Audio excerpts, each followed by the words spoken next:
what goes up must come down. And in cycling, descending is every bit as an important skill as climbing. So in this video, with the help of ex-professional Yanto Barker, we're going to give you some top descending tips. Yeah, we're going to help you tackle big descents that you're more likely to find on Europe climbs, in the Alps, Pyrenees, or anywhere else in Spain, and make sure that you get your lines right, and technically you're ready to overcome what are potentially going to be higher speeds. If you're doing it in a Grand Fondo or something like that, then you're also going to have other people around you. It's important not to get distracted. So we're going to help you with those techniques.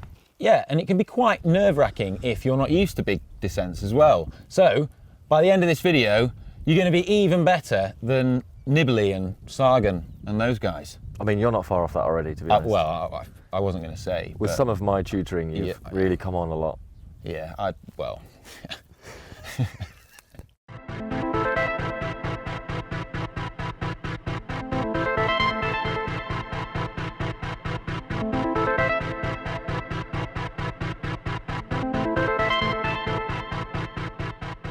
So before you even start a descent, is there anything that you would suggest with regards to bike setup? Yeah, I think one of the most important aspects is tyre pressures. I don't know what everyone's expectations are, but actually it's probably quite possible that you'd be best off with a lower tyre pressure than maybe what some people would think is a good idea. And I know for a fact that we would regularly race at 90 psi, but out training, and if it's damp or if you're not quite sure of the conditions, then even as low as 70, you just get a lot more grip. It's perceivably more grip, and you could have other people falling off around you, but you stay up because you've got the right tyre pressures. And you do see a lot of inexperienced cyclists. They see the recommendation on the sidewall of their tyre as being 120 psi, and they think that that's what it has to be at all the time. Exactly, and it's just understanding the difference between optimum for straight line rolling resistance and optimum for traction around the corners. And if you're going to do big descents or you're doing a climb that's got a descent off the back of it, you just need to make sure that you are taking that into consideration. The next thing that you need to consider when you're descending is the conditions on the day.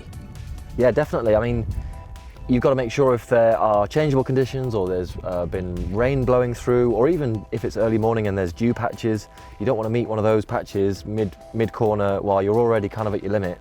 You just need to know that it may happen, and if there's sort of one wet patch, then there's definitely likely to be other patches that could be more slippery than others. And equally the same with gravel. You know, if there's gravel patches, you know, you can see a few bits behind us. If that kind of gets blown into the road, it's really easy to catch you off guard, and suddenly you're kind of all over the place or into the ditch. Yeah, it's important to pay attention and just constantly not stop concentrating. I think a lot of people come a cropper when they lose that concentration. They get complacent on a descent. Yeah, you've got to have 100% focus and concentration every single corner down a descent, especially if you are going fast and you know there's steep exits and entries. You just need to make sure you're on it all the time, because lack of concentration could, for a split second, put you right in the ditch. So this brings us on to the next point quite nicely, which is that only go as comfortable as you feel, because if it's lashing it down and the road's really wet, it's okay to back off as well. Yeah, I mean, don't let your ego take control of your brakes. Don't know what you're on about. Well, don't show off to your mates, basically, like you did yesterday with me. Are you going to tell anyone about that?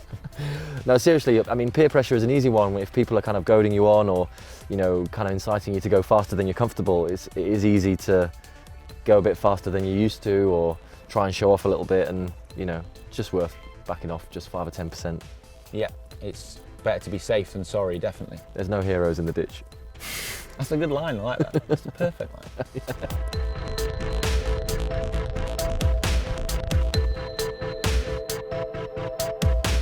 So now we're going to talk more about the technical side of cornering when on a descent. Yeah, it's about linking corners together. It's about reading a little bit the lay of the land and understanding whether the corner tightens up or eases off, because that will make a big difference on how much speed you can carry into that apex. And just kind of paying attention to, if you're doing an event, the riders around you. Be cautious not to make the same mistakes that they make. Equally, you know, don't be afraid to, you know, let your hair down a little bit and enjoy a beautiful descent. I mean, that's what it's here for, and that's often why we climb the climbs that we do. And I think it's important when you have riders around you, especially ones that you don't know, such as if you're doing a Grand Fondo, then it's important to give those riders space. Yeah, and don't let them put you off your line. You know, we've talked about a cornering technique which is important to get your apex and exits and your braking points and turning and everything, and you should make sure that you stick to those. Even if other people are kind of coming in and out around you, you still have your lines and you're still very focused on what they should be. And if you want to see a video where Yanto goes through the technicalities of cornering in more detail, then we have a specific video about that. So we'll put a link to that in the description below and in the video as well.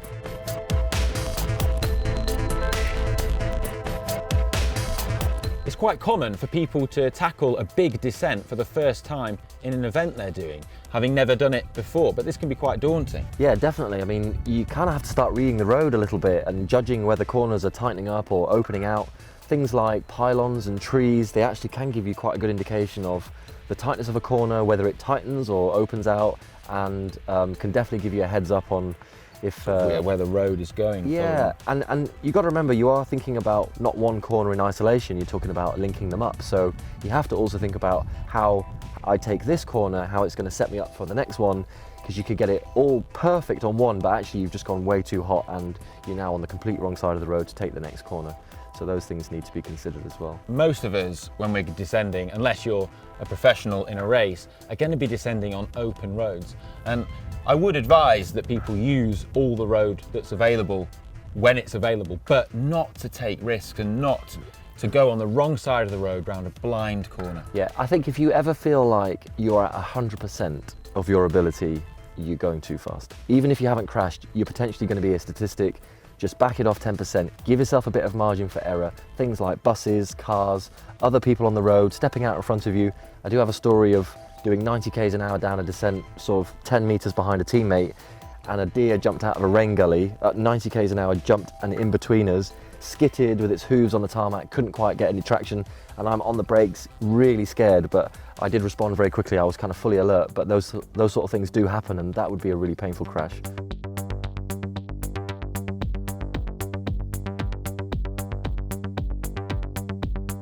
When descending, body position on the bike is also really important. Yeah, you have to preempt the corner and making sure your body weight's back, and as you're in the corner, you lean into the corner so as you're not kind of using up too much of the lean angle of the bike and the grip of the tyres. You know, all these things have to be timed in the sequence of the corners as you're going down the mountain. And it's also really important to get low on the bike, because this will lower your centre of gravity and help you go round corners faster. And this is one of the reasons why Formula One cars are faster at going around corners than regular cars, because they're so low to the ground and their centre of gravity is so much lower. Yeah, it gives you the perception of being more stable at a high speed as well. As you're higher, you actually catch the wind more, and these things can really put you off balance. Plus, getting lower makes you more aerodynamic as well. So on straight sections, you're going to go a lot faster. Yeah, but I think we should probably say to be cautious of the full aero tuck position. These are things that should be probably saved for the most experienced riders. And I can remember situations where I used to have a necklace and I had it caught on my Garmin. And that was sort of trying to do a Peter Sagan, Chris Froome top tube tuck. Basically, and then when it came to the corner and I tried to sit back up, I was kind of locked in that tuck position, and that was very, very scary. I didn't come off, but it wasn't funny. Yeah, I think having been in super tuck positions myself, I think I can say that it's very unstable in that position. We recommend that if you're not experienced, don't try and do it. And if you do, probably just reserve it for sections of road that you know or you know are going to be straight. Yeah, I mean, it's obvious that the pros make it look easy, but it's not that easy. And if you're doing 80 or 90 k's an hour in that super tuck position, you're just not in such control of your bike. You're going to have to sit up, you could catch your shorts on your saddle, you could catch your necklace. You could catch your necklace on your bars or something, and it's just going to really put you in a tricky situation that is best avoided. Yeah, plus, if you're not Chris Froome, you look like a bit of a wally as well doing it, don't you? Well, unless it's a race, I mean, what are you achieving? Yeah. So now we're going to talk about braking, and not psychologically braking your mates like I did to Yanto just now after lunch.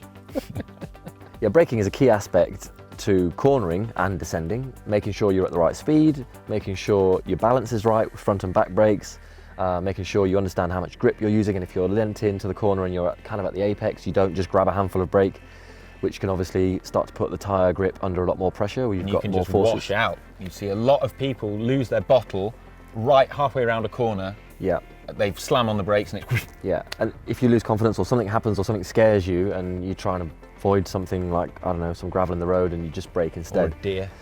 Yeah, or a deer, then actually you need to just be careful with your braking mid-corner. So yeah, braking, but equally you need to make sure your body weight is back, so you're not lifting the back wheel off the ground with heavy front brakes, because that can happen and that can really make the bike skid and weave and put you off balance, and that's very difficult to get back into control again. So yeah, body weight is really important, not just leaning side to side, but also front to back. I think something else important is not to drag your brakes all the way down a descent. And this is something that you increasingly see with beginner riders, less experienced riders who get nervous on a long descent.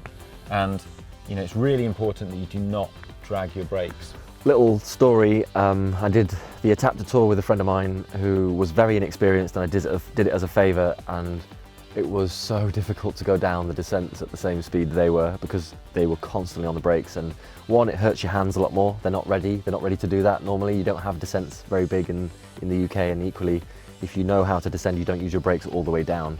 And it just means that if you're on discs, they can start to make a bit of noise. If you're on rim brakes, they can actually overheat and become less effective. So all those things, give them a little bit of time to cool off and do your braking properly at the corners and then off on the straights. A good tech piece of advice we can give you is that if you're dragging your brakes the whole way down a climb, which can happen if you're really nervous, if it's wet and you're inexperienced, then you do run the risk of delaminating your rim if it's carbon, or having a blowout on an aluminium rim. As the rim gets really hot, it can cause the inner tube to fail. And there's less chance of this with disc brakes, but you can still overcook disc brakes. That's important to point out. One piece of advice we'd give, if you are dragging your brakes down a descent, it's okay to just stop for a few minutes and just let them cool down and then carry on. But I think it's right to say the best way to do it and the correct way to do it is brake intermittently, quite hard, to get your speed right for each corner and then let them off. Yeah, because that way when you're going around the corner, you're not losing traction through braking, and also you're letting your brakes cool down a bit as well.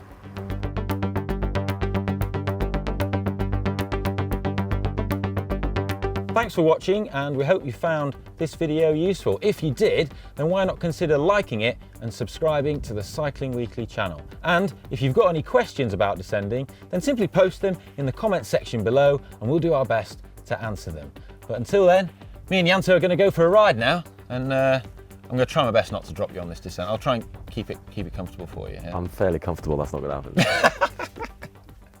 Certain climbs as well, like the Tourmalet, there's mountain goats all over the place that Yeah. can just jump into the road. Absolutely. At any time. Yeah, there's sheep, goats, horses, bears. Never had to avoid a bear. Yeah. If you do have to avoid a bear, please comment in the comment section below and let us know about it.